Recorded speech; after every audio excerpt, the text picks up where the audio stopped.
1963년 12월 경북 안동 화전민 마을에서 9남매 중 7째로 태어난 이재명 후보. 극심한 가난에 그의 가족은 성남으로 향했고 판자촌에서 시장 허드렛 일로 생계를 이어가야 했습니다. 중학교 대신 공장으로 향해야 했던 소년공 이재명의 왼쪽 팔이 프레스 기계에 눌려 으스러진 것도 이때였습니다. 어린 나이 때문에 제 이름으로는 공장 취직도 할 수 없어서 남의 이름으로 공장을 다녔습니다. 프레스에 눌려서 팔이 휘어지고 독한 양품에 후각을 절반 이상 잃어버린 장애인 소년 노동자입니다. 소년공은 기어이 가난을 뚫어냈습니다. 검정고시를 거쳐 20살에 중앙대 법학과 장학생으로 입학했고 4년 뒤 사법고시에 합격했습니다. 판검사 대신 인권 변호사의 길을 택한 건 한 선배의 연수원 강의가 결정적이었습니다. 노무현 변호사셨습니다. 하고 싶은 일을 용기 있게 해라. 변호사 내가 해보니까 절대 안 굽는다.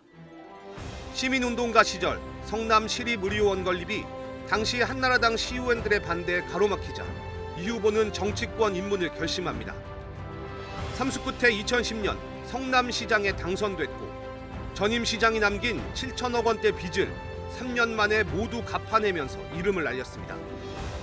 청년 배당과 중고생 무상교부, 산후조리비 지원 등 국가가 국민 삶을 책임져야 한다는 기본 정책도 이때 시작됐습니다. 전국 최초로 무상의 공공산후조리원을 설치하고 민간 산후조리원 이용료 지원 등 산후조리비 지원을 시작하겠습니다. 2016년 광화문 촛불 집회에선 특유의 직설적 화법으로 전국 정치인으로 올라섰습니다. 이 기득권 과거의 그 나쁜 구조를 깨고 새로운 길, 희망의 길 만들 수 있습니다. 함께 싸웁시다 여러분. 감사합니다. 2018년 지방선거에선 56%가 넘는 득표율로 경기도지사에 당선됐습니다. 계곡 노점상 철거, 수술실 CCTV 설치, 신천지 시설 폐쇄, 보편적 재난지원금 지급 등 정책 성과로 행정가로서의 실적을 다졌고 이를 바탕으로 더불어민주당의 제20대 대통령 선거 후보로 나섰습니다. 하지만 대장동, 법인카드 유용 의혹 등을 넘어서지 못했던 이재명 후보. 국민 여러분, 최선을 다했지만 기대에 부응하지 못했습니다. 모든 것은 다 저의 부족함 때문입니다. 검찰 수사가 그를 기다리고 있었습니다. 검찰이 대장동과 성남FC 후원금, 쌍방울 대북송금, 위증교사 사건 등 총 8개 혐의로 이 후보를 기소했고 결국 5개 재판을 받게 된 겁니다. 윤석열 정권의 보복 수사라는 비판 속에 이재명 후보는 정면 돌파를 택했습니다. 낙선 석 달 만에 재선거로 국회에 입성했고 다시 2달 만에 민주당 당대표에 올랐습니다. 이후 흉기에 목을 찔리는 테러에 생사를 넘나드는 상황으로까지 내몰렸지만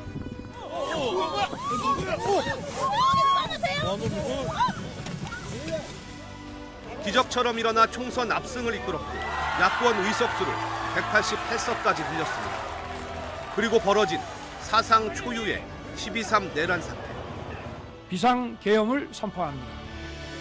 국회로 들어닥친 무장계엄군에 맞서 이재명 후보는 시민들과 함께 사상 초유의 불법 계엄을 저지했습니다.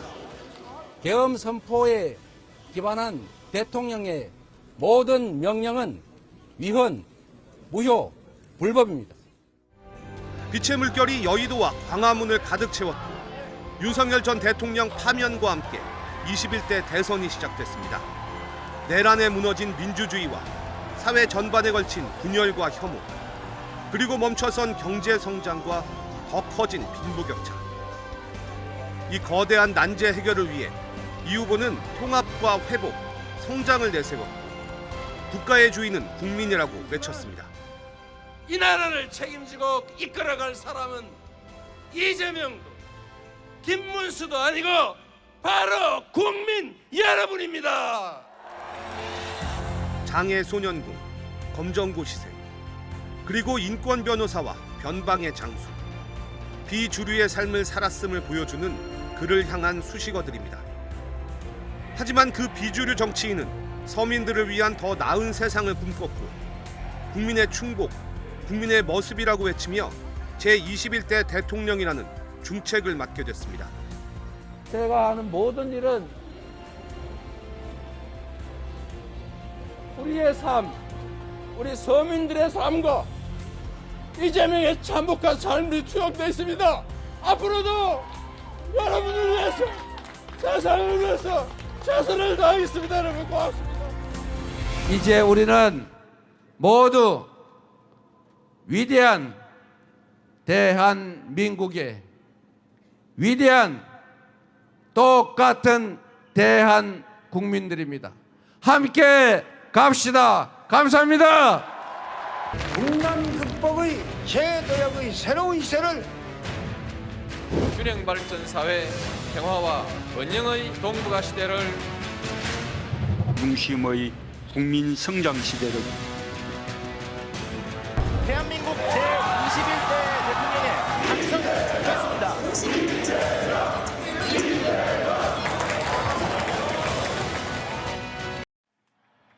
민주공화국 대한민국 시민 여러분, 진심으로 감사드립니다. 여러분들이 제게 기대하시고 맡긴 그 사명을 한순간도 잊지 않고 한치의 어긋남도 없이 반드시 확실히 이행하겠습니다. 명실상부한 국민이 주인인 나라를 만들겠습니다.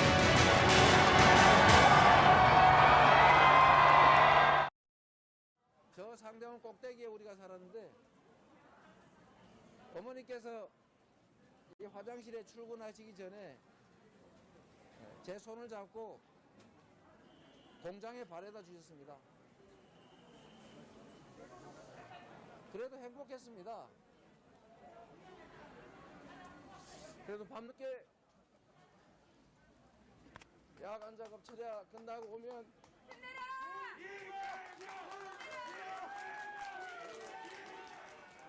낮에 그 오랜 시간 일하시고 나서도 아들이 퇴근할 때까지 기다려 주셨습니다.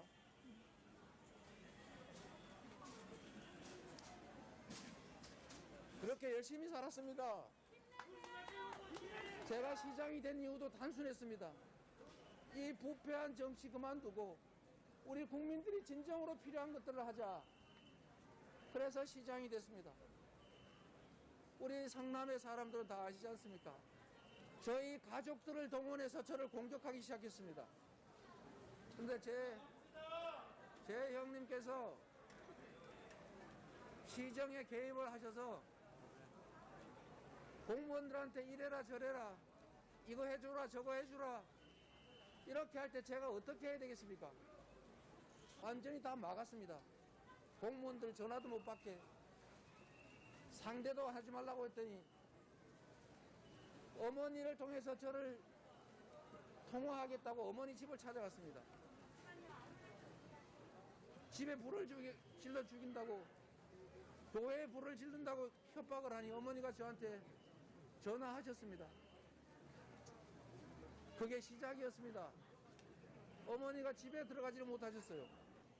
어머니의 어디를 어떻게 한다 이런 인간으로서 할 수 없는 참혹한 얘기를 했습니다.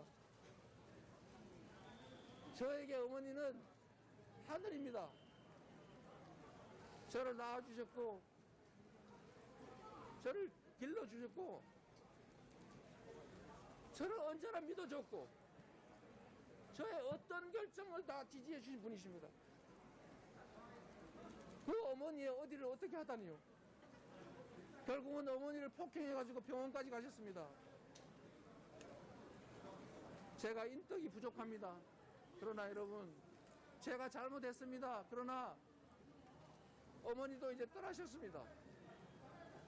형님도 이제 떠나셨습니다. 다시는 이런 일이 일어나지 않습니다. 제가 잘못했습니다. 이제 이런 문제로 우리 가족들 아픈 상처 그만 좀 해집으십시오. 지금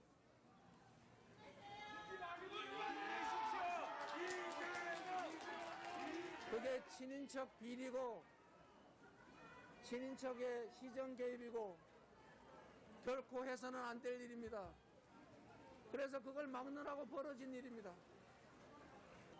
국민 여러분, 잘못했습니다. 앞으로 그러지 않겠습니다.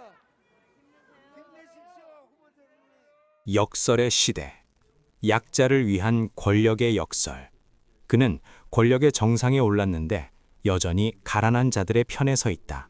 국가의 최고 권력자가 되었지만 그가 가장 두려워하는 것은 여전히 국가가 보호하지 않는 국민이다. 이것이 역설인가 아니면 일관성인가? 2025년 6월 4일 여의도 국회의사당 로텐더 헐. 5,200만 국민을 대표하는 국가원수의 취임식은 축제가 아니었다. 그것은 응급실이었다. 경제는 얼어붙었고 정치는 갈라져 있었으며 국민의 신뢰는 바닥을 친 상태였다. 그는 그 현장에 들어갔다. 이제 정말로 권력을 국민에게 돌려야 한다. 그의 취임사는 거대한 약속이 아니었다. 그것은 질문이었다. 국가는 정말로 약자의 마지막 보루가 될 수 있을까? 7개월이 지난 지금 그 질문은 여전히 현재 진행형이다. 1963년 12월 8일 안동 예안면 도촌동의 적막한 밤에 태어났다. 태어나자마자 그는 국가의 부재를 경험했다. 7남매 중 5째, 아버지는 상인, 어머니는 집안일을 했다. 하지만 부모의 직업도 가족의 이름도 국가의 보호에 영향을 주지 못했다. 가난은 민간 문제였고 국가는 침묵했다. 13살, 초등학교 졸업과 동시에 공장으로 성남의 베어링 제조 공장에서 새벽 5시부터 밤 6시까지 기계의 열기, 금속가루, 손가락의 통증, 월급 3만 원 중 2만 원은 집으로 보냈다. 왜 나는 학교에 갈 수 없는가? 이 질문은 단순한 원망이 아니었다. 그것은 구조적 의문이었다. 분노는 순간이지만 의문은 층위를 만든다. 1976년에 공장 소녀는 검정고시책을 펼쳤다. 밤 11시 기계음 사라진 공장에서 손가락이 굳은 채로 연필을 쥐었다. 어느 날 기계에 팔이 끼었다. 병원에 갔지만 아무도 책임지지 않았다. 공장주는 직업상 질병이라는 법적 소송을 피했다. 국가는 침묵했다. 그 침묵 속에서 소녀는 처음으로 깨달았다. 국가는 내 편이 아니다. 그렇다면 국가를 견제할 누군가가 필요하다.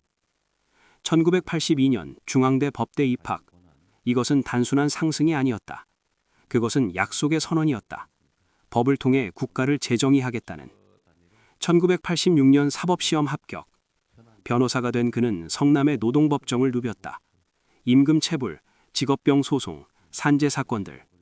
매번 그는 국가가 약자 편이 되도록 법을 휘둘렀다. 1995년 성남시립병원 설립운동에 나섰다. 빈민층의 죽음, 의료 접근 불가.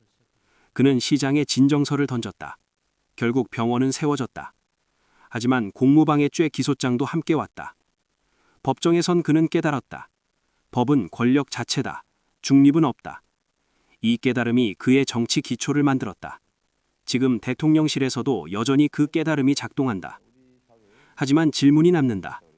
약자를 위한 법을 지은 변호사가 이제 권력 그 자체가 되었을 때 그 권력은 정말로 약자를 보호할 수 있을까? 2010년 7월 1일 이재명은 성남시장이 되었다. 당선 직후 그가 한 첫 번째 결정은 무상급식이었다. 이것은 정책이 아니라 약속의 실행이었다. 가난한 아이들이 더 이상 점심시간이 두렵지 않은 학교. 보수 진영의 폭발이 나왔다. 좌파, 포퓰리즘, 국가 재정 낭비. 신문사설은 매일 그를 비난했다. 하지만 그는 말했다. 수치를 보세요. 결핵 진단율 25% 감소, 결석률 3.2% 하락. 학용품 때문에 결석하는 아이가 사라졌다. 국가가 보호한다는 경험이 데이터로 드러났다. 2013년 청년 배당. 매달 25만 원을 모든 청년에게. 부자가 되라는 게 아니라 당신을 버리지 않는다는 신호라고 그는 말했다. 자살 시도 신고 17% 감소. 정신건강상담 신청 55% 증가. 이것은 단순 통계가 아니라 절망에서 희망으로의 전환이었다. 가장 대담한 것은 판교 개발 이익 환수 정책이었다. 1992년부터 2010년까지 판교는 150만 원 평에서 3천만 원 평으로 올랐다. 개발 이익은 약 100조 원, 거의 전부 건설사들의 주머니로 들어갔다. 이재명은 공공개발 이익을 환수하기 시작했다. 즉시 소송이 따랐다. 8년의 법정 투쟁 끝에 성남시는 5조 원을 회수했다. 그 돈은 모두 시민 복지로 돌아갔다. 개혁은 속도가 아니다. 반발의 크기로 측정된다. 이명재가 성남의 8년을 정의했다. 하지만 뒤에서는 그림자가 따라다니기 시작했다. 시정 자금 부정 의혹, 공직 비리 논란, 판교 개발의 과정 적절성. 보수 진영은 모든 정책은 불법의 위에 있다고 주장했다. 그는 계속했다. 의혹이 제기되어도 정책의 방향은 바뀌지 않았다. 이것이 그의 정치의 본질이다. 완벽한 정의가 아니라 계속된 전진. 그런데 질문이 생긴다. 수단이 목표를 정당화할 수 있을까? 약자를 위한 목표라면 그 과정의 불투명함도 용서받아야 할까? 2010년 7월 1일 이재명은 성남시장이 되었다. 당선 직후 그가 한 첫 번째 결정은 무상급식이었다. 이것은 정책이 아니라 약속의 실행이었다. 가난한 아이들이 더 이상 점심시간이 두렵지 않은 학교. 보수 진영의 폭발이 나왔다. 좌파, 포퓰리즘, 국가 재정 낭비. 신문사설은 매일 그를 비난했다. 하지만 그는 말했다. 수치를 보세요.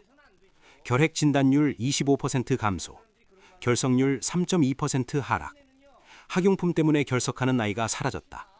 국가가 보호한다는 경험이 데이터로 드러났다.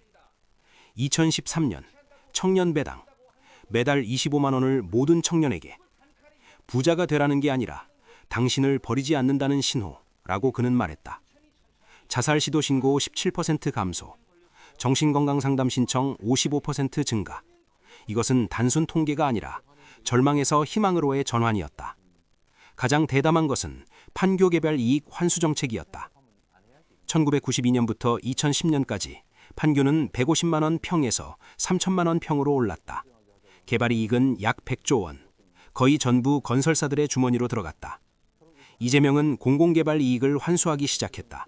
즉시 소송이 따랐다. 8년의 법정 투쟁 끝에 성남시는 5조 원을 회수했다. 그 돈은 모두 시민 복지로 돌아갔다. 개혁은 속도가 아니다. 반발의 크기로 측정된다. 이명재가 성남의 8년을 정의했다. 하지만 뒤에서는 그림자가 따라다니기 시작했다.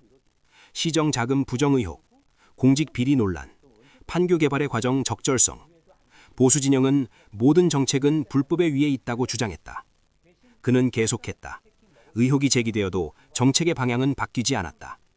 이것이 그의 정치의 본질이다. 완벽한 정의가 아니라 계속된 전진. 그런데 질문이 생긴다. 수단이 목표를 정당화할 수 있을까? 약자를 위한 목표라면 그 과정의 불투명함도 용서받아야 할까? 2018년 7월 경기도지사. 이제 그의 무대는 1,300만 명이 사는 거대한 지역이 되었다. 정치인이 아닌 행정가가 되겠다. 2020년 1월 바이러스가 들어왔다. 3월 경기도는 전국 최초로 도민 전체에게 100만 원의 기본소득을 지급했다. 정부의 지침도 기다리지 않았다. 국민 대다수의 심리 상태가 국가가 날 보호하는가 였을 때 그는 통장으로 돈을 보냈다. 과하다는 기판, 인플레이션을 초래한다는 경고, 공산주의 정책이라는 낙인. 하지만 경기도는 자영업자 폐업률 21.7% 감소, 소비심리 14.6% 상승, 실업률 9.5% 감소, 자살 신고 17.1% 감소. 우리는 경제학자가 아니라 현실을 보는 사람들이다. 노인 기본소득 월 25만 원, 보육료 전액 무상 지원, 소상공인 임차료 지원. 경기도는 약자 국가의 완전한 실험장이 되었다. 하지만 이 경험 속에서 그는 또 다른 깨달음을 얻었다. 지역에 성공한 정책이 국가에서 실패한다면 그것은 정책의 실패인가 아니면 국가의 구조적 한계의 드러남인가? 2021년 10월 31일 개표 화면이 파란색으로 변했다. 2010년 대선에서 만난 정치인이 다시 나타났다. 이번에는 그가 아니라 윤석열이 당선자였다. 패배의 본질을 분석했을 때 그것은 단순한 지지층 감소가 아니었다. 20대 여성 60%대 40%, 절대 격차. 국방 및 안보 정책 신뢰도 35점대. 대북 정책 실현성 의심 74%. 무엇이 실패했는가? 완벽한 정책이 아니라 신뢰의 문제였다. 그는 침묵하지 않았다. 다시 배웠다. 2022년 8월 민주당 당대표가 되었을 때 그의 말은 단언했다. 패배는 끝이 아니다. 신호다. 당대표 시절 2022년 8월에서 2025년 4월 사이 그는 당을 3번 정비했다. 여성 의원 비율을 50%로 상향했다. 국방정책 태스크포스를 구성했다. 북핵 전문가 해군 장성 오비들과 수십 번의 세미나를 열었다. 2024년 2월 2일 부산 가덕도 방문 중 60대 남성 김모 씨가 휘두른 흉기에 왼쪽 목 부위를 찔려 피습당했습니다. 이 대표는 뇌경정맥 손상으로 수술을 받고 회복했으며 피의자는 살인미수 혐의로 구속되어 징역 15년이 확정되었습니다. 통상적으로 이것은 정치의 끝이다. 트라우마, 공포, 보안 문제. 하지만 그는 달랐다. 그리고 그는 회복했다. 이 한 줄이 그의 본질을 드러낸다. 약자를 위한 정치를 하는 자가 약해질 수 없다는 다짐. 2024년 12월 3일 밤 비상계엄. 경호원들의 만류를 뚫고 그는 국회로 향했다. 담을 넘었다고 알려졌다. 밤 10시 국회 본회의장. 여기서 물러나면 이 모든 서사는 끝난다. 이순강이 정말로 영웅적인가 아니면 자책감에 갇힌 사람의 강박인가? 약자를 위한 정치가 자신의 신체를 돌보지 않는 것이 정당한가? 2025년 6월 4일 여의도 국회의사당. 취임식은 간소했다. 예포도 없고 군악대 퍼레이드도 없었다. 왜? 응급실이 축제를 할 수 없기 때문이다. 경제는 마비 상태, 비상계엄으로 촉발된 정치적 분열, 국민 신뢰도 사상 최저, 기업 투자 위축, 환율 급등. 이것이 그가 받은 국가의 상태였다.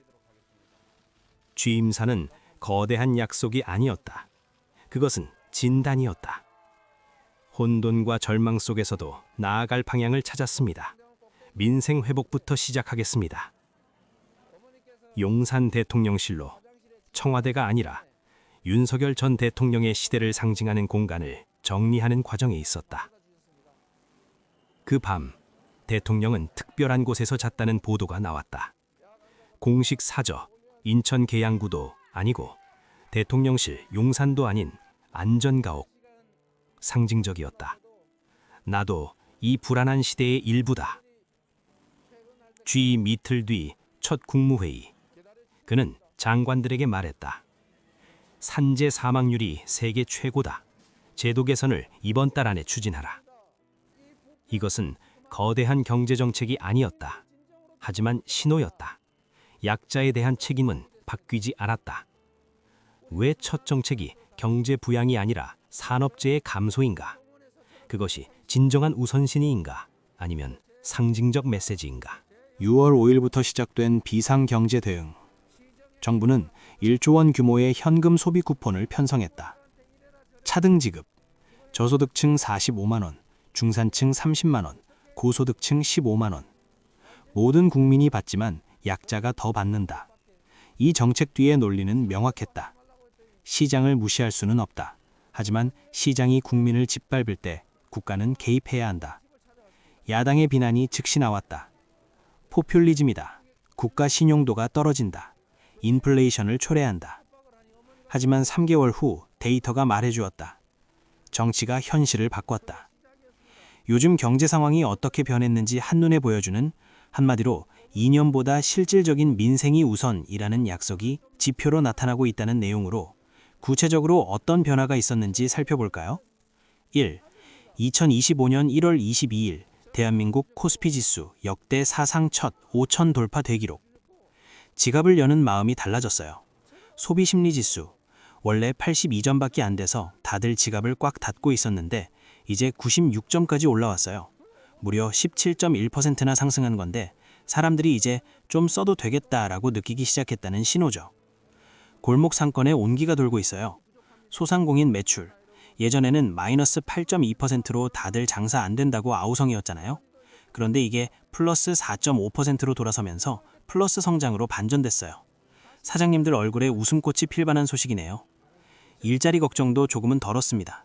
실업률 4.1%였던 게 3.6%로 뚝 떨어졌어요. 그만큼 일할 곳이 많아졌고 고용시장이 안정되고 있다는 뜻이겠죠. 가장 다행인 소식, 마음의 여유가 생겼어요. 소비 부진으로 인한 자살 시도, 이게 참 가슴 아픈 지표였는데 한 달에 1,200건이나 되던 시도가 950건으로 줄었대요. 경제적인 어려움 때문에 극단적인 선택을 고민하던 분들이 줄어들고 있다는 건 정말 다행인 일이에요. 결론적으로 이념 싸움이 아니라 현실이 이기는 정치를 하겠다라는 약속이 단순히 말뿐이 아니었다는 걸 이 숫자 지표들이 증명해주고 있네요. 여러 정책이 동시에 시너지를 내면서 우리 삶이 조금씩 나아지고 있다는 긍정적인 메시지입니다.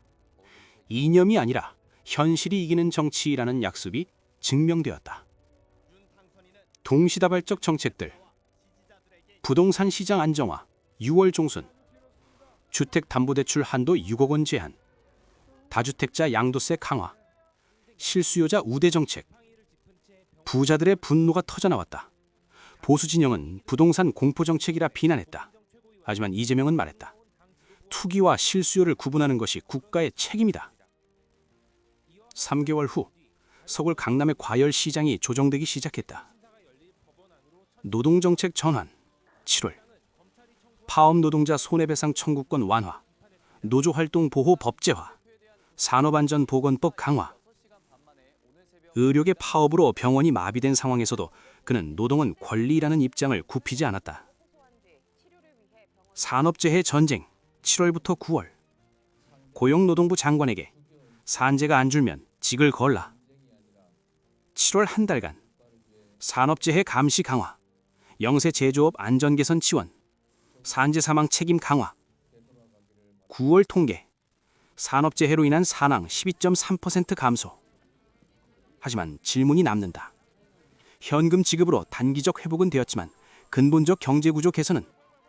부동산 정책이 진정한 공정성을 가져올 수 있을까? 그의 가장 논란적인 결정, 국무회의 생중계. 회의실의 문이 열렸다. 카메라가 켜졌다.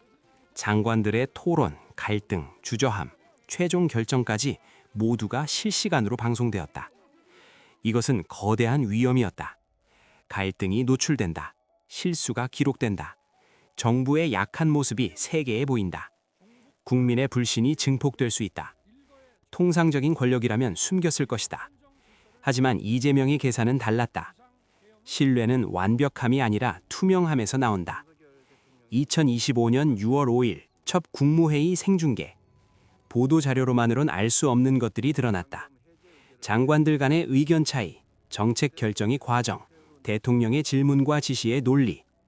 국민들은 처음으로 정권이 어떻게 움직이는지 목격했다. 효과는 즉시 나타났다. 정부 신뢰도 42점에서 58점, 3개월 내. 정부가 투명하다는 평가 34%에서 61%. 보도 오류 및 왜곡, 대폭 감소. 왜?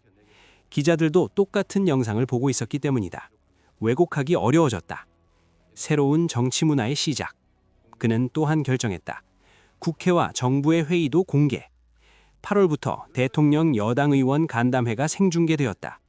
정부 부동산 특위 협의도 에너지 정책 회의도. 보수 진영의 비난이 쏟아졌다. 국정을 정치 쇼로 만든다. 외교 기밀이 노출된다. 투자 신뢰도가 떨어진다. 한 외신은 이렇게 평가했다. 한국 정부가 인류 역사상 가장 투명한 정부 운영을 시도 중이다. 그런데 9월 예상치 못한 사건이 일어났다. 국무회의 중 재정부 장관이 대통령과 공개적으로 의견이 맞지 않는 모습이 생중계되었다. 긴장된 표정, 다시 말해달라는 요청, 최종적으로 대통령의 지시를 받아들이되 재정 책임은 정부에 있다는 발언. 보수 언론은 정부가 분열되고 있다고 보도했다. 하지만 대통령은 그 기사를 읽고 웃음 지었다고 한다. 투명함은 이런 것이다. 투명함이 신뢰를 만드는가? 아니면 국민의 불신을 더 키우는가? 정부 내 갈등을 공개하는 것이 정말로 선의인가? 아니면 자신감 없는 통치인가? 지금 우리 경제 어떤 상태일까? 몇 가지를 살펴보면 긍정적인 신호도 보이지만 동시에 걱정되는 부분도 명확하게 드러나 있어요. 기분 좋은 소식들, 긍정적. 소비심리, 현금 소비 쿠폰을 뿌린 덕분에 꽁꽁 얼어붙었던 소비심리가 살아나고 있어요. 아주 긍정적인 평가를 받고 있죠. 실업률, 자영업자들을 지원해준 덕분에 실업률도 점점 줄어드는 추세예요. 고용시장에도 볕이 들고 있다는 뜻이라 긍정적으로 보고 있네요. 조금 더 지켜봐야 할 부분, 진행 중, 물가 안정, 차등 지급 때문에 상품 수요가 늘어나다 보니 단기적으로 물가가 오를까봐 다들 걱정하고 있어요. 그래서 지금도 계속 감시 중인 상태고요. 산재 감소, 이건 이제 막 제도를 고치기 시작한 초기 단계라 실제 결과가 나오려면 조금 더 기다려봐야 할 것 같아요. 뼈아픈 숙제, 부정적, 재정 건전성, 추가 경정 예산 규모가 워낙 크다 보니 국가 채무가 늘어났어요. 이 부분은 어쩔 수 없이 부정적인 평가를 받고 있습니다. 그래서 대통령의 선택은? 결국 지금 가장 중요한 질문은 이거예요.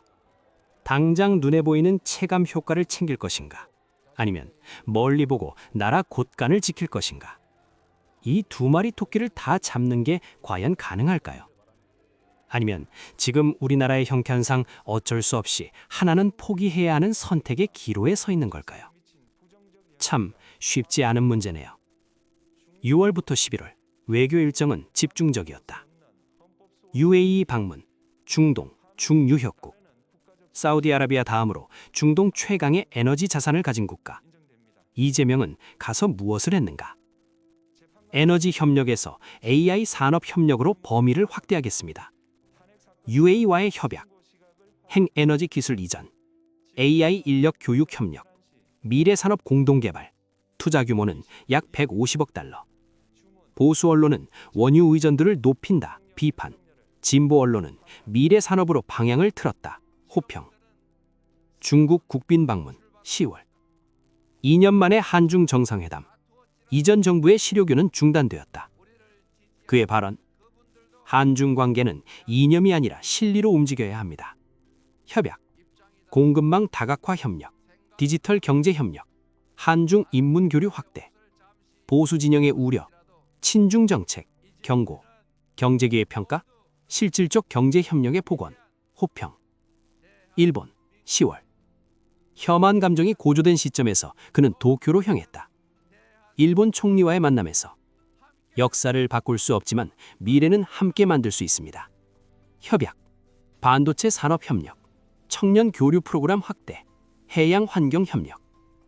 유럽 순방, 11월 12월. 프랑스, 독일, 이탈리아. 이탈리아 방문에서 한국과 이탈리아는 모두 예술과 산업의 균형을 이루는 국가입니다. 문화 산업에서의 협력을 원합니다. 핵심 약속, AI 규제 공동 연구, 반도체 선공망 협력, 문화산업 공동 투자. 외교의 원칙.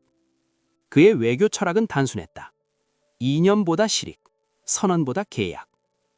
이전 정부의 외교는 종종 이념적 진정성을 앞세웠다. 보수 진보, 친미 친중의 이분법. 그는 달랐다. 모든 국가와 협력했다. 미국도, 중국도, 일본도, 유럽도. 보수 진영은 일관성이 없다고 비난했다. 그는 답했다. 일관성은 원칙입니다. 모든 나라와 실리 협력하는 것이 원칙입니다. 하지만 이 실리 외교에서 빠진 것이 있다. 가치와 신념, 민주주의, 인권, 자유 같은. 현실주의 외교가 원칙 있는 외교를 대체할 수 있을까? 2025년 11월 야당의 공격이 본격화되었다. 이유는 단순했다. 다가오는 지역선거, 2026년 6월. 이미 여야의 지지율이 2대1 차이로 벌어지고 있었다. 야당의 공격 포인트 1. 부동산 정책의 부작용. 강남의 집값이 오르지 않고 전국의 집값이 내린다. 영세 건설사 파산 위기, 하자주택 문제 증가. 2. 노동 정책의 과도성. 파업으로 인한 국가 손실 1조 원 이상, 의료 서비스 마비, 관광업 피해. 3. 현금 지급의 재정 부담. 국가 채무 GDP 대비 60% 도달, 다음 세대의 세금 부담, 신용 등급 하락 우려. 대통령의 답변은 명확했다. 우리는 단기 지표로 정부를 평가할 수 없습니다. 중장기 지표를 봐야 합니다. 국무회의 생중계에서 그는 재정부 장관에게 물었다. 3년 후 이 정책들이 국가 재정에 어떤 영향을 미칠까요? 장관의 답. 긍정적입니다. 소비 증가로 인한 세수 증가와 경기 회복으로 인한 투자 증가가 예상됩니다.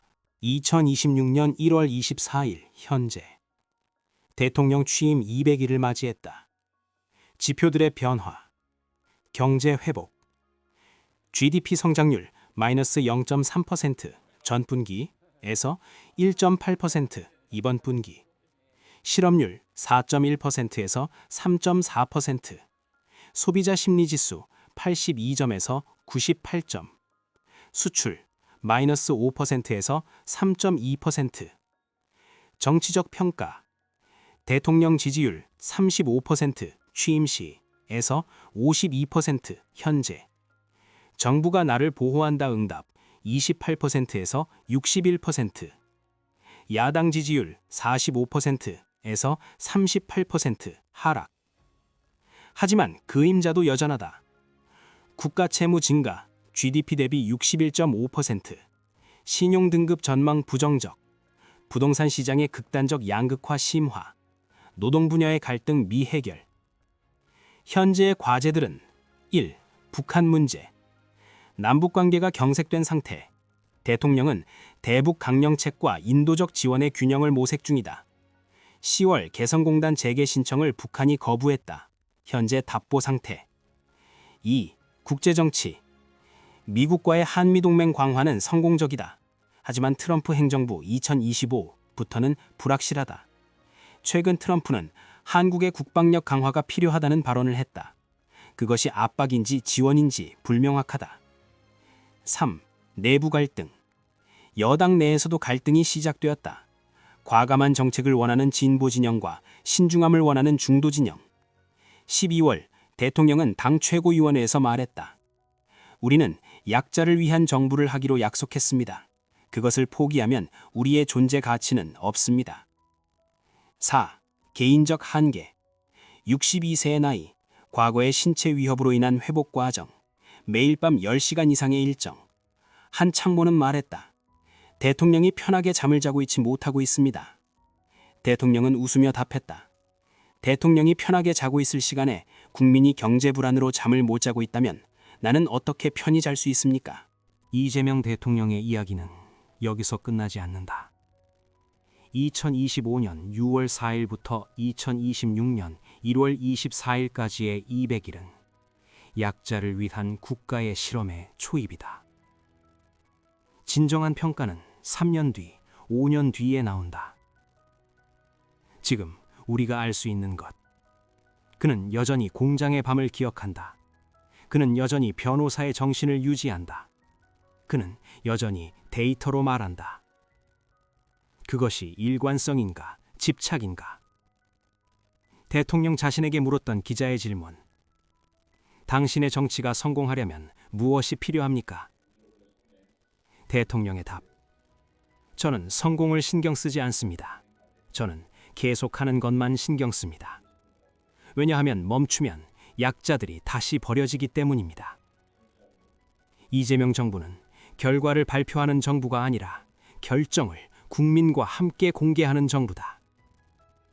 그것이 신뢰를 만드는가, 불신을 키우는가는 아직 역사가 평가하지 않았다. 참고적으로 정책별 심화 분석을 해보면 첫째, 서민 민생 정책. 일단 지갑 사정부터 챙길게요. 먼저 우리 먹고 사는 문제부터 볼까요? 현금 소비 쿠폰. 1조 원 정도를 차등 지급했더니 확실히 소비 심리가 살아나는 효과가 있었어요. 다만 나중에 나라 대정에 부담이 될까봐 걱정하는 목소리도 있네요. 에너지 지원금. 저소득층에 매월 15만 원씩 지원해서 난방비 부담을 덜어주고 있는데 이걸 앞으로도 계속 유지할 수 있을지가 과제예요. 식료품 물가. 농산물 수입을 늘려서 물가를 잡으려 노력 중이지만 우리 농민분들이 피해를 볼까봐 조심스러운 상황이에요. 둘째, 노동복지 정책. 일터는 안전하게, 생활은 든든하게. 노동 현장과 복지 쪽도 변화가 많아요. 파업 손배상 완화. 노동자 보호를 강화해서 노조 활동이 활발해졌지만 사용자 측의 반발이 만만치 않아요. 기본소득 확대. 월 15만 원에서 25만 원으로 올리는 걸 추진 중이라 마음의 안정감은 주는데 법안 통과가 아직 큰 숙제로 남아있네요. 산업재해 감소. 적극적으로 감시하고 지원한 덕분에 사망률이 12.3%나 줄어드는 큰 성과가 있었지만 중소기업들 입장에서는 비용 부담이 좀 된다고 해요. 셋째, 부동산 정책. 투기는 막고 세입자는 지키고. 집값과 임대료 문제도 아주 뜨겁죠. 담보대출 한도. 투기를 막으려고 6억 원 상한선을 뒀는데 정작 집이 꼭 필요한 실수요자들이 불편해하는 상황이 생겼어요. 다주택자 양도세. 세율을 올려서 공실은 늘어났지만 건설사들이 파산할까봐 우려하는 시선이 있네요. 전월세 상한제. 임대료 인상을 제한해서 세입자들을 보호하고 있지만 집주인, 즉 임대인들의 불만이 큰 상태예요. 넷째, 외교 안보 정책. 나라 밖 협력도 꼼꼼하게. 글로벌 협력 성적표는 꽤 긍정적인 편이에요. UAE, 에너지와 AA 분야에서 협력해서 150억 달러라는 큰 투자를 이끌어냈고 평가도 아주 좋아요. 중국, 공급망 협력을 통해 무역이 늘어나면서 서로 간의 신뢰를 회복하고 있고요. 일본, 반도체 공동연구 같은 산업 협력을 하고 있지만 평가는 아직 좀 더 지켜보자는 분위기예요. 미국, 동맹을 강화해서 국방력은 든든해졌지만 그만큼 우리가 분담해야 할 비용 부담도 커졌답니다. 전체적으로 보면 국민들의 당장 배고픈 건 해결하고 있지만 그만큼 나중에 갚아야 할 빚이나 갈등도 늘어나고 있다고 요약할 수도 있겠네요. 대통령 취임 200일. 그의 정치가 진정한 변화를 만들 수 있을까? 아니면 시스템 안의 다른 색깔의 권력일까? 국민이 원하는 검찰 개혁, 그 서사는 시작되었다. 국민주권 정부 이재명, 그 여정은 앞으로도 이어진다.